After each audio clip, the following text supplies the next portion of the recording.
విషయం కూడా చూద్దాం సార్. బూమ్రా ఆట తీరు, ఓవరాల్ ఆట తీరు గురించి, ఆయన సాధించిన రికార్డుల గురించి ఏమంటారు? మీ విశ్లేషణ ఏంటి?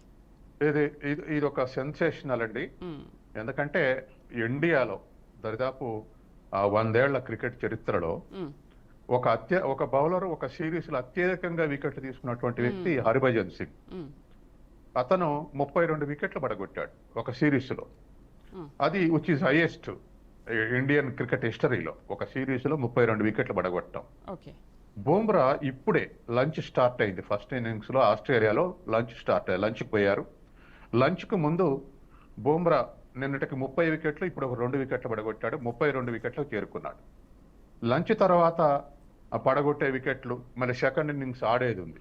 వీటన్నిటిని చూస్తే ఒక సెన్సేషన్ క్రియేట్ అయ్యే అవకాశం ఉంది. కాబట్టి అది వరల్డ్ రికార్డ్స్ లోకి, అంటే ఈ గతంలో వరల్డ్ రికార్డు సాధించినటువంటి 40 వికెట్లు లేదా అటువంటి స్థితికి పోయేటువంటి అవకాశం ఉంది.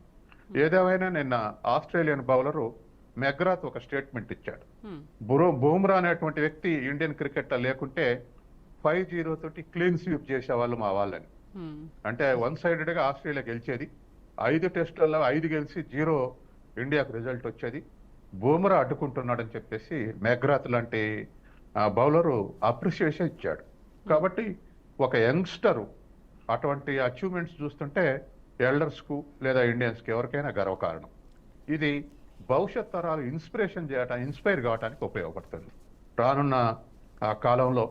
ఎందుకంటే ఇవాళ అన్ని గేమ్స్ కొద్దిగా రీట్రీట్ అయినాయి. క్రికెట్ ముందైపోయింది. ఇది దరిదాపు ఒక రిలీజియన్ లాగా అయిపోయింది ఇండియాలో. ఇటువంటి దేశాలు ఇంకా కొన్ని ఉన్నాయనుకోండి.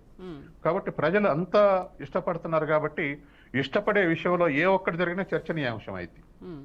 కాబట్టి ఇవాళ ఇటువంటి రికార్డ్స్, ఇటువంటి విన్స్, లాసెస్ ఇటువంటివి కూడా పెద్ద చర్చనీయాంశం అయితే. ఆడేది 11 మంది అయినా 140 కోట్ల మంది రియాక్ట్ అవుతున్నారు. ఒక్క క్యాచ్ మిస్ అయినా మీరు స్టేడియంలో చూడండి, బయట చూడండి, ఎంత రియాక్ట్ అవుతారో చూడండి. కాబట్టి ఇవాళ ఒక యంగ్స్టర్ అటువంటి రికార్డు సృష్టిస్తున్నాడు. ఇవాళ రేపు ఎల్లుండి ఇంకా 3 రోజులు 5th టెస్ట్ అయ్యే అవకాశం ఉంది. కాబట్టి మరిన్ని రికార్డ్స్ బ్రేక్ చేసే అవకాశం ఉంది. కాబట్టి మనందరం అప్రిషియేట్ చేయాల్సినటువంటి అవసరం ఉంది ఒక యంగ్స్టర్ ని. అంటే అంతకుముందు రవిచంద్రన్ కూడా 904 పాయింట్లు అన్నట్టుగా కూడా మాట్లాడారు కదా సార్. అంటే బూమ్రా కంటే అంటే ఇదేమిటంటే ఇంటర్నేషనల్ స్కోర్ ఉంటుంది. బ్యాట్స్మెన్ కానీ బౌలర్ కానీ స్కోర్ ఉంటుంది.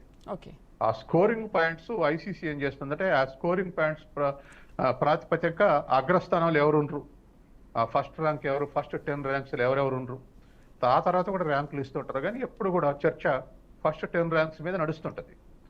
అట్లా బౌలర్స్ లో ఫస్ట్ 10 ర్యాంక్స్ లో గతంలో అశ్విన్ ఆ విధంగా 904 పాయింట్స్ తోటి బౌలర్ లో నెంబర్ 1 బౌలర్ గా కొనసాగింది ఐసీసీ ర్యాంకింగ్స్ లో.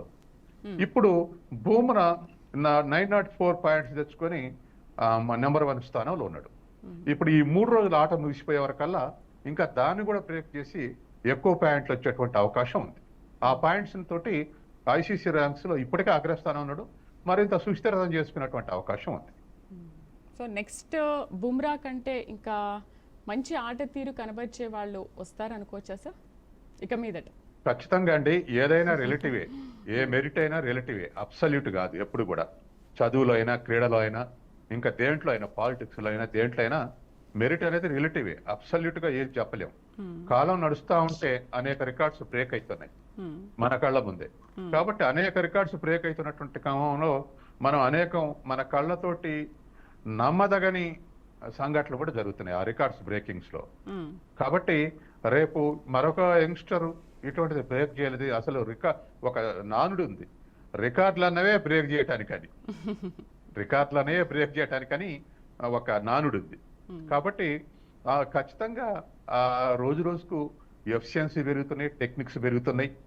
వీటన్నిటి దృష్ట్యా మనం ఇదే సుస్థిరత అనుకోలేదు. ఎందుకంటే ఇంకా భవిష్యత్తులో మంచి బౌలర్స్ రావచ్చు. మనం గతంలో చాలా మంది బౌలర్స్ చూసాం ఇంటర్నేషనల్ గా, చాలా మంది బ్యాట్స్మెన్ చూసాం. గవాస్కర్ని మించిన బ్యాట్స్మెన్ ఉంటాడా అని నా చిన్నప్పుడు అనుకునేవాళ్ళు. ఆ తర్వాత తెందుల్కర్ వచ్చాడు. తెందుల్కర్ స్థాయి బ్యాట్స్మెన్ దొరుకుతాడా అనుకున్నాం. విరాట్ కోహ్లీ వచ్చాడు. కాబట్టి ఇది మనం ఒక ఒక మనిషిని ఎక్స్పెక్ట్ చేయలేం కానీ మొత్తం మీద తరదలు మారుతూ ఉంటే రికార్డ్స్ మార్చే వాళ్ళు కూడా వస్తా ఉన్నారు. కొన్ని కాబట్టి కొన్ని ఇలా ఆణిముత్యాలు అది బయటకు వస్తూనే ఉంటారు సార్.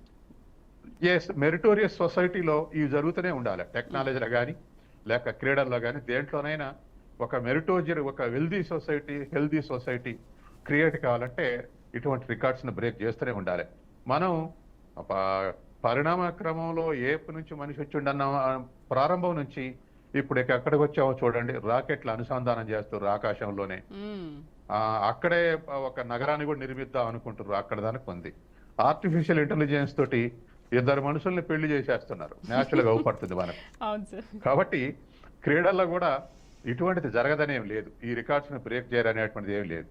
అనేక రికార్డ్స్ బ్రేక్ అవుతున్నాయి. కాబట్టి బుమ్రా ఇవాళ ఒక one of the pillar in టీంలో. కాబట్టి ఇంకా భవిష్యత్తులో ఇటువంటి తరం వచ్చే అవకాశం ఉంది.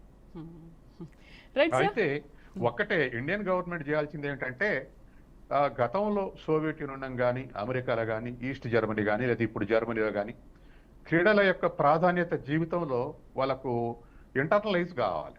అంటే జీవితం కూడా సక్సెస్ కావడానికి అది ఉపయోగపడాలి. కాబట్టి మన దేశంలో క్రీడా పాలసీ మార్చి వాళ్ళకు రాష్ట్ర స్థాయి నుంచే వాళ్ళకు ఉద్యోగాలు ఇవ్వటం, తర్వాత వాళ్ళ లైఫ్ కు సెక్యూరిటీ ఇవ్వటం, ఇటువంటి విధానాలను అవలంబిస్తే మరింత మంది క్రీడలకు వచ్చే అవకాశం